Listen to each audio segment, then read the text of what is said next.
Modi guarantee కింద ఏమేమి ఇస్తున్నామో చాలా స్పష్టంగా అమిత్ షా గారు చెప్పారు. అదే సమయంలో మనం కూడా ప్రజాగళం కింద ప్రజా మేనిఫెస్టో ఇచ్చాం, సూపర్ 6 ఇచ్చాం.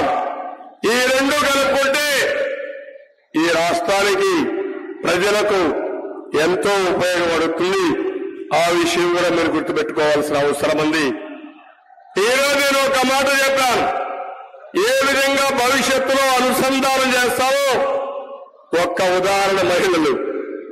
ఈరోజు మీరు ఒక్కసారి చూస్తే ఎప్పుడో డాక్రా సంఘాలు పెట్టాం. ఈరోజు ఆ డాక్రా సంఘాలని నరేంద్ర మోడీ గారు 3 కోట్ల మందిని లక్షాధికారులు చేసి ఎన్నికల మేనిఫెస్టో ఆయన మోడీ గ్యారంటీ కింద ఇచ్చారు. మన దగ్గర ఎక్కువ మంది మహిళల్ని లక్షాధికారులు చేసుకునే అవకాశం ఉంది. రెండోది ఎప్పటి నుంచే పోరాడుతున్నాం, చట్టసభల్లో మహిళలకు 33% రిజర్వేషన్ రావాలని. ఆ కళ ఈరోజు సాఫల్యం అవుతా ఉంది.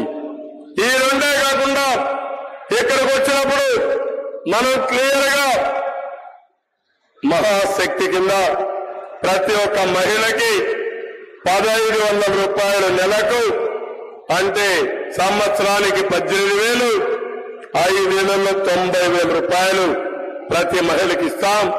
ఇంట్లో ముగ్గురుంటే 2,70,000 వాళ్ళ ఇంటికి చేరే పరిస్థితి వస్తుంది. ఇంకో పక్క తల్లికి వందనం కింద ఒక బిడ్డ ఉంటే 15,000, ఇద్దరుంటే 30,000, ముగ్గురుంటే 45,000. అందరి పిల్లల్ని చదివించే బాధ్యత తెలుగుదేశం తీసుకుంటామని చెప్పి కూడా నేను మీకు తెలియజేస్తున్నాను. కోటలు తీసుకుంటుందని చెప్పి కూడా నేను మీకు హామీ ఇస్తున్నా. ఇవే కాకుండా ఈరోజు మూడోది చూస్తే దీపం కింద 3 గ్యాస్ సిలిండర్లు ఉచితంగా ఇస్తాం. 3 గ్యాస్ సిలిండర్ల వల్ల పేదవాళ్ళందరూ మళ్ళా గ్యాస్ వాడుకునే పరిస్థితికి వస్తారు. ఇవే కాకుండా ఆర్టీసీల్లో ఉచిత ప్రయాణ సౌకర్యం ఏర్పాటు చేస్తాం. అటు కేంద్రం ఇటు రాష్ట్రం ఇచ్చే ఎన్నికల మేనిఫెస్టో వల్ల మహిళలకు ఎనలేని ప్రయోజనం వస్తుంది. ఈ విషయం మీరు గుర్తుపెట్టుకోవాల్సిన అవసరం ఉంది. సమర్థవంతమైన నాయకత్వం ఉంటే, కేంద్ర సహకారం తీసుకుంటే మన మహిళలకు గాని సమాజానికి గాని చాలా మంచి జరిగే పరిస్థితి వస్తుంది. ఈ విషయంలో మీరందరూ కూడా ప్రజల్లోకి తీసుకుపోవాల్సిన అవసరం ఉంది. రెండోది గుర్తుపెట్టుకోవాలి, ఈరోజు కేంద్రం యువత కోసం పనిచేస్తా ఉంది. ఇక్కడ పెట్టుబడులు తరివేశాడు. ₹1 పెట్టుబడి రాలేదు, డిఎస్సి పెట్టలేదు. అందుకే యువగళం కింద ఒక హామీ ఇచ్చాను.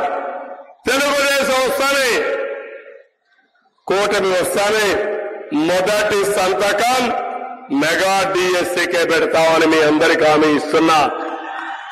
ఇది కాకుండా 20 లక్షల ఉద్యోగాలు 5 ఏళ్లలో ప్రతి సంవత్సరం 4 లక్షల ఉద్యోగాలు క్రియేట్ చేసే బాధ్యత మాది.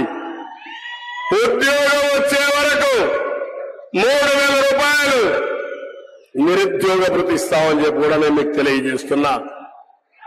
ఈరోజు దీనివల్ల నిర్వీర్యమైనటువంటి యువత వాళ్ళ భవిష్యత్తు బంగారు భవిష్యత్తు అవుతుంది. అదే మరి పబ్లిక్ సర్వీస్ కమిషన్ల పరీక్షలు పెడతాం. ఇవి కాకుండా పెట్టుబడులు వస్తాయి. పెట్టుబడులు వస్తే ప్రైవేట్ ఉద్యోగాలు వస్తాయి. దీనివల్ల మన యువత వేరే రాష్ట్రాలకు వేరే దేశాలకు పోయే పని లేకుండా ఇక్కడనే పని చేసుకునే పరిస్థితికి వస్తారు. అదే మరిగా ఈరోజు మీరు చూస్తే కేంద్రం 6,000 రూపాయలు రైతుకు ఆర్థిక సహాయం చేస్తున్నారు. ఒక ప్రణాళిక పెట్టారు, గిట్టుబాటు ధర ఇచ్చారు. నేను అడుగుతున్నా, ఈ రాష్ట్రంలో గిట్టుబాటు ధర వచ్చిందా అని అడుగుతున్నా. ఎక్కడా రైతుకు గిట్టుబాటు ధర రాలేదు. వాళ్ళు 6,000 ఇస్తే ఈయన 12,500 హామీ ఇచ్చి ఇచ్చింది 7,500 ఇచ్చి ఎక్కడికక్కడ కేంద్రం ఇచ్చిన డబ్బులు కూడా ఈయన అకౌంట్లో పెట్టుకొని రైతుల్ని మోసం చేసిన దుర్మార్గుడు ఈ జగన్మోహన్ రెడ్డి. అందుకే నేను ఇప్పుడు ఒక నిర్దిష్టమైన హామీ ఇస్తున్నాం. కేంద్రం ఇచ్చే డబ్బులు, రాష్ట్రం ఇచ్చే డబ్బులు మీరు చూస్తే ప్రతి రైతుకు మినిమం 20,000 రూపాయల కంటే పైన మీ అకౌంట్లకు వస్తాయి. అది చేసే బాధ్యత మాది. సాగునీటి ప్రాజెక్టులు పూర్తి చేస్తాం. ఇంకో పక్క కేంద్రం ఇచ్చే 6,000, రాష్ట్రం 20,000 రూపాయలు ప్రతి రైతుకి ఇచ్చి మీ రుణం తీర్చుకుంటామని మీ అందరికీ హామీ ఇస్తున్నాను.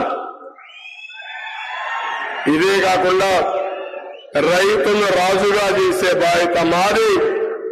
మళ్ళా బిందు సేద్యం తీసుకొస్తాం, తుంపర్ల సేద్యం తీసుకొస్తాం. 90% సబ్సిడీతో అనంతపూర్ని ఒక హార్టికల్చర్ హబ్ గా తయారు చేసే బాధ్యత మాదని మీ అందరికీ తెలియజేస్తున్నా. ఇదే కాకుండా ఈరోజు మీరు ఒక్కసారి గుర్తుపెట్టుకుంటే పెన్షన్ మీరొక్క వృద్ధులు గాని వికలాంగులు గాని అందరూ ఆలోచించుకోవాలి. మొట్టమొదటిసారిగా పింఛను పెట్టింది గౌరవనీయులు నందమూరి తారక రామారావు గారు. ఆ తర్వాత 2014లో 200 పింఛన్ని 2000 చేసిన పార్టీ తెలుగుదేశం. అవునా కాదా అని మిమ్మల్ని అడుగుతున్నా. ఈ రోజు నేను చెప్పాను, 3,000 రూపాయలు పింఛన్ని 4,000 రూపాయలు చేస్తామని, అది కూడా ఏప్రిల్ నుంచి ఇస్తామని. జూన్లో అధికారానికి వస్తే జూలై 1వ తారీఖున పాత బకాయిలు కలిపి ప్రతి ఒక్కరికి 7,000 రూపాయల పింఛను వస్తుంది. వికలాంగులకి, దివ్యాంగులకి 4,000 నుంచి 6,000 చేస్తున్నాం. అంటే 6,000 ఆ నెలలో వస్తే, బకాయిలు కలిపి 6,000 వస్తే 12,000 రూపాయలు ఒక నెలలో దివ్యాంగులకు వస్తుంది. ఇది పేదవాళ్ల పైన మాకుండే కమిట్మెంట్.